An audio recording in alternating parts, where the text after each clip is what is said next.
My name is Ethan Walker. I'm 47 years old, and just 3 months ago I thought I had life figured out. I thought I knew everything about my wife of 19 years, until my little 2-year-old daughter blurted out something that shattered my world. She said a man hugs mommy the same way daddy does. That single sentence burned in my ears like fire, and I knew life was about to change forever. The truth that followed destroyed not only my marriage, but everything I believed about family. And when the DNA test results arrived, They ripped the last piece of my soul apart.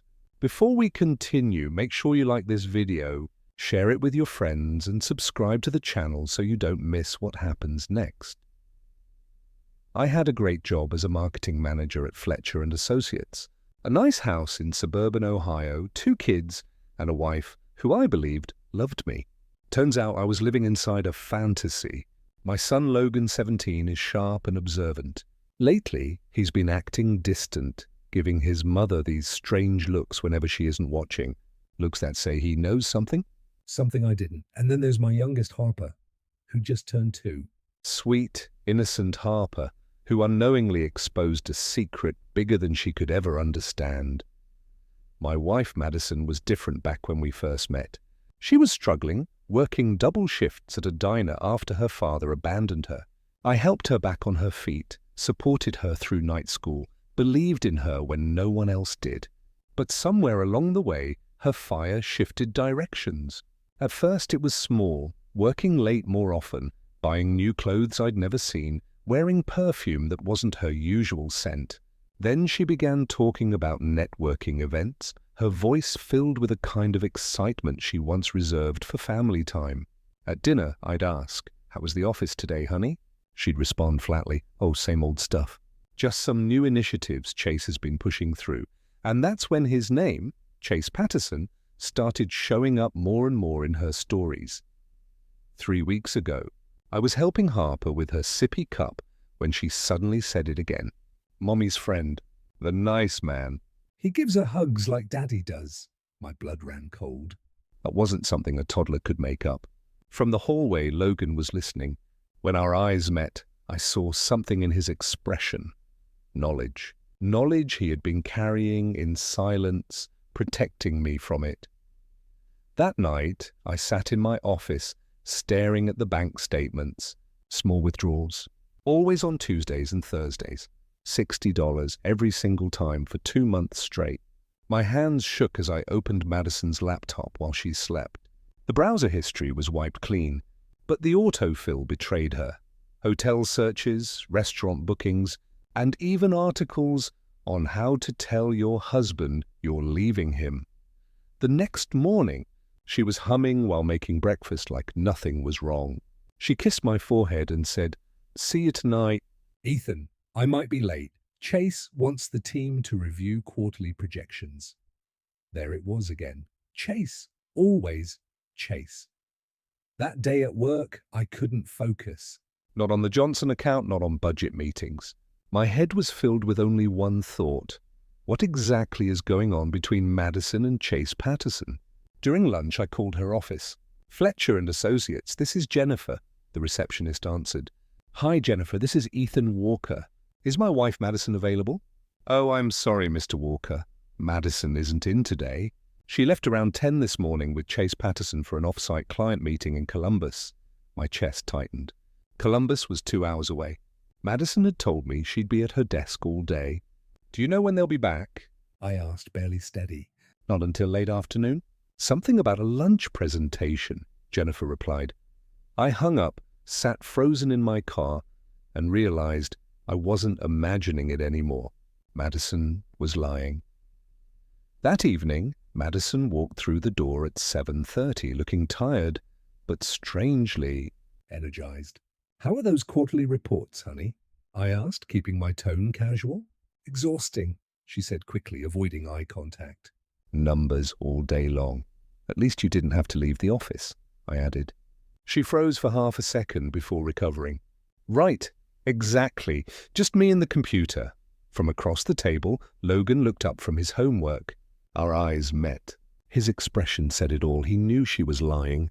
Later that night, when everyone was asleep, I opened my laptop and started digging deeper. If Madison was having an affair, there had to be proof somewhere. Her Facebook seemed normal at first, until I checked her activity log. A photo caught my attention, a company happy hour last month. Madison was standing right beside Chase, both of them smiling. His hand rested low on her back, too low, too familiar for co-workers. I saved the photo and kept searching. Her email was password protected, but Madison wasn't creative. She always recycled the same 3 passwords. On my third try, I was in. Most emails looked harmless, but then I saw a folder labeled Personal Projects. Inside were dozens of messages between Madison and Chase. The early ones were professional, full of work strategies and meeting notes. But as I scrolled further, the tone changed. Banter turned into flirting. Business updates included personal jokes. And then I found the email that broke me. "Can't wait for our Columbus trip tomorrow," Chase had written. Finally, some time away from the office chaos. Madison replied, "Me too. It'll be nice to have some real privacy for once." I printed the entire chain, placed it in a folder, and sat back, my chest burning with rage. This wasn't suspicion anymore. This was proof. The next Thursday, Madison kissed me goodbye, smiling sweetly. "Don't wait up," she said casually. "Chase has another team project. Might not be home until after 11. Her words sounded innocent, but I already knew the truth. Instead of going to work, I called in sick. I parked across the street from her office building with a clear view of the parking garage. At 6:15, I saw her walk out, right beside Chase. They didn't head into a conference room or a restaurant. Instead, they climbed into his silver BMW. My grip tightened on the steering wheel as I followed them from a distance. They took the exit toward Riverside, the expensive part of town filled with hotels and fancy restaurants. My chest pounded harder with every mile. Then I saw it, Chase's BMW pulling into the lot of the Riverside Inn. I parked 2 blocks away, my palms slick with sweat. Through the lobby window, I spotted them at the front desk. Madison laughed at something Chase whispered, her hand brushing his arm. The clerk handed them a key card. Together they headed for the elevators. I waited 10 minutes before stepping inside myself. "Excuse me," I told the clerk. "My colleague Chase Patterson just checked in." Can you confirm his meeting room? The clerk frowned. "Meeting? Sir, Mr. Patterson booked a single room for the evening." A single room. Not a business meeting. Not a work dinner. A hotel room. The ground seemed to tilt beneath me.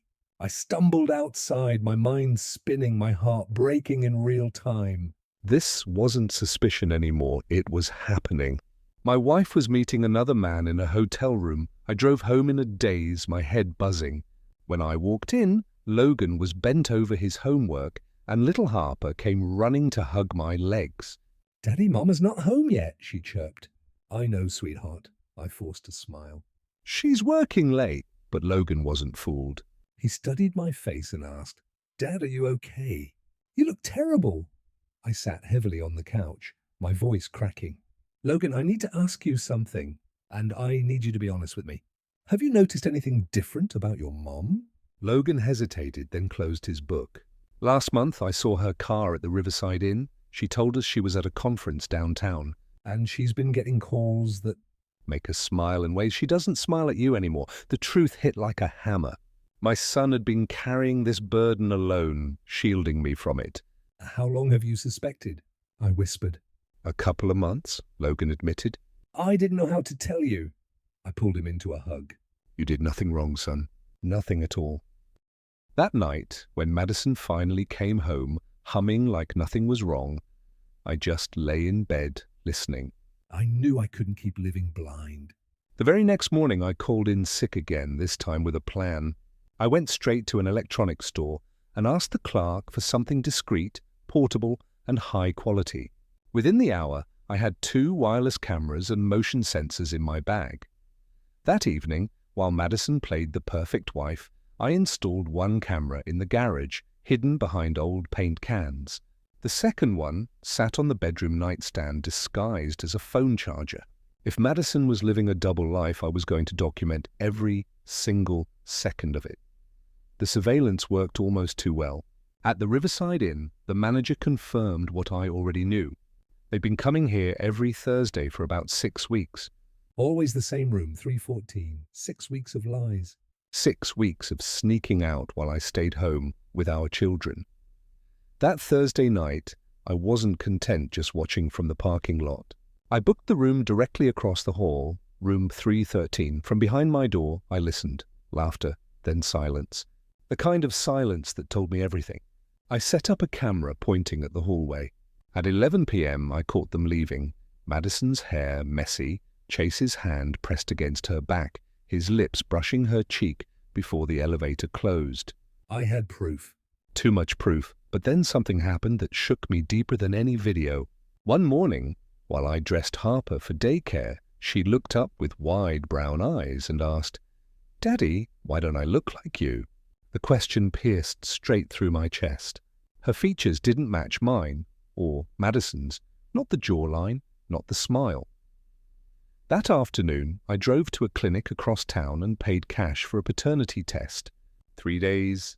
That's how long I had to wait. 3 days of watching Madison come home, humming as she cooked, smiling like nothing was wrong. 3 days of pretending everything was normal while my insides were tearing apart.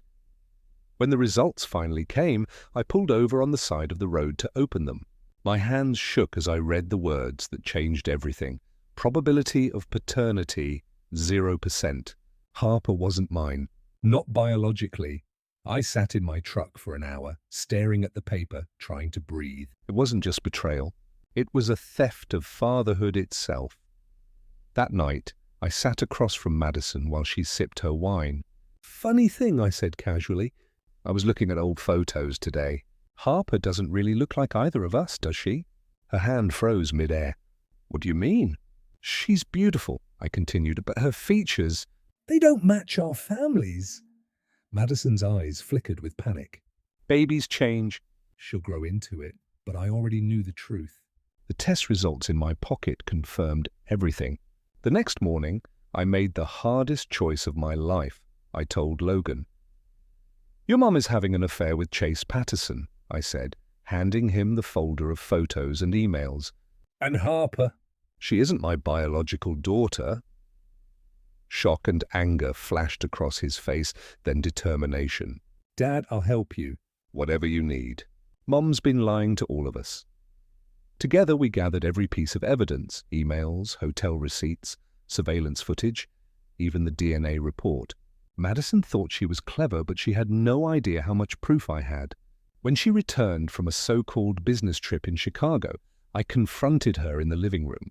The videos played on my laptop, the hotel lobby, the restaurant, the kiss. Her face drained of color. "Ethan, please, it's not what it looks like." "It's exactly what it looks like," I snapped. And then, the final knife twist. Madison admitted Harper wasn't Chase's child either. The affair with him had only started 6 months ago. There had been others before. Logan stepped into the room, his voice trembling. "Mom." "Are you saying I'm not Dad's son either?" Madison's sobs answered before her words did. Logan's biological father was a man from her past. My world shattered again. But I looked at Logan, my son, in every way that mattered. "Biology doesn't make a father," I told him. "I raised you." "You're mine." Months later, we stood in court. Despite DNA tests, the judge ruled in my favor. Madison's lies, infidelity, and secret plans cost her everything. Custody of both children was awarded to me. Outside the courthouse, Logan hugged me. "Even knowing what I know now," he whispered, "you're still my dad.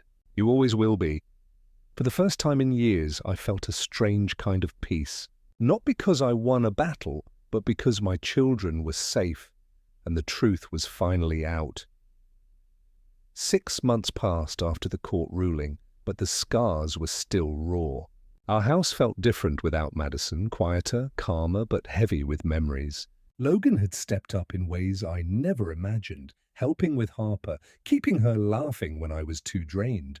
He was becoming more than just my son. He was my partner in holding this little family together. One evening, while Harper stacked her blocks in the living room, My phone buzzed with a text. It was from Chase. You were right about Madison. Found out she's been seeing someone else for a month. Some things never change. I stared at the message, a bitter laugh escaping me. Even the man she'd risked everything for had become another casualty of her endless lies. I deleted the text without replying. Madison's chaos was no longer my concern. My focus was Harper's bedtime stories, Logan's college applications, and building a life free of secrets. Yet sometimes, when the house was still, I'd catch myself replaying Harper's words in my mind. "Daddy, why don't I look like you?" It hurt, but then she'd climb into my lap and call me Daddy with a smile that melted everything away. Logan, too, found ways to remind me of what mattered. One night he looked up from his laptop and said, "You know, Dad, All those years Mum said I had your stubborn streak. I think she was right. I didn't inherit it. I learned it from you." That single sentence healed more than any court ruling ever could. The truth was ugly, but out of it grew something stronger. Not a perfect family, but a real one. And for the first time in years, I looked forward to tomorrow, not with fear, but with hope.